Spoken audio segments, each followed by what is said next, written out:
Hi there, and welcome. In the hospitality world, we meet people from all over the globe. So, how do we make sure every single guest feels happy and right at home? Let's find out. Just picture a busy hotel lobby. You've got people from so many different countries, right? And every person brings their own culture with them, their own way of doing things, and their own idea of what a perfect stay looks like. So, here's a thought for you. Is a smile always a friendly thing? You'd probably say yes, right? Well, it's not always that simple. Let's dig into why. You see, something as simple as a smile can mean very different things. For instance, in a place like the United States, a big smile usually says, "Hi, I'm friendly, I'm here to help." But in some parts of Asia, smiling all the time might actually look a bit unprofessional. And this is all about making a good first impression. A tiny thing like a smile that's misunderstood can create a big problem. That's why it's so important to understand our guests from the very beginning. When a guest doesn't get what you mean, or you don't get what they mean, well, that's a misunderstanding. And if we don't fix it and fix it fast, it can turn into a complaint. And a complaint means a guest is really not happy, which, of course, is the last thing we want. Let's take names, for example. Some guests, they expect a really formal service. They want to hear Mr. Smith or Mrs. Chen. To them, that shows respect. But then you'll have other guests who much prefer a friendly, "Hello, John." It really just depends on where they're from.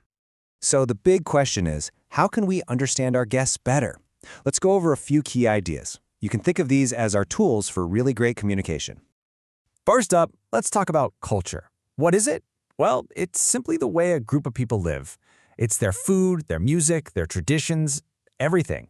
For example, in Japanese culture, bowing is a very respectful way to say hello. Okay, next we have politeness. This just means showing respect for other people. But here's the interesting part.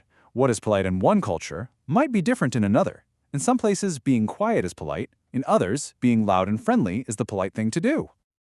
And now let's look at communication. This is just how we share information. Sometimes communication is very direct, like saying, "I want water." But sometimes it's indirect, which is a little softer, something like, "Could I perhaps get some water when you have a moment?" And you know, it's not just about the words we say. We also use body language. This is how we communicate without speaking at all. A thumbs up might mean great in one country, but it can be a really rude gesture in another. And finally, we have personal space. This is all about how close people stand to each other when they talk. Some guests might feel totally fine with you standing close at the front desk, but for others, they might need a little more space to feel comfortable. All right, so we've talked about the challenges. Now, what do we do about them? Let's look at the real keys to making every single guest feel welcome. This really is the big question, isn't it? With so many different people and so many different cultures, what is the absolute best way to act so that everyone feels happy? Well, the good news is the answer is pretty simple. It all comes down to 3 important rules. Number 1, be flexible. That means you don't always do things the same way. Number 2, be open-minded. This means you're ready and willing to learn from your guests. And number 3, be willing to adapt. This means you change your actions to help your guest feel more comfortable. So, what does this look like in real life? It means being patient with every guest, no matter what. It means showing that you really respect their feelings and their culture.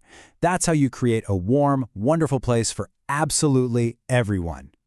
So, what's the big reward for doing all of this? Why is it so important to understand your guests? Here's why. It's because when guests feel you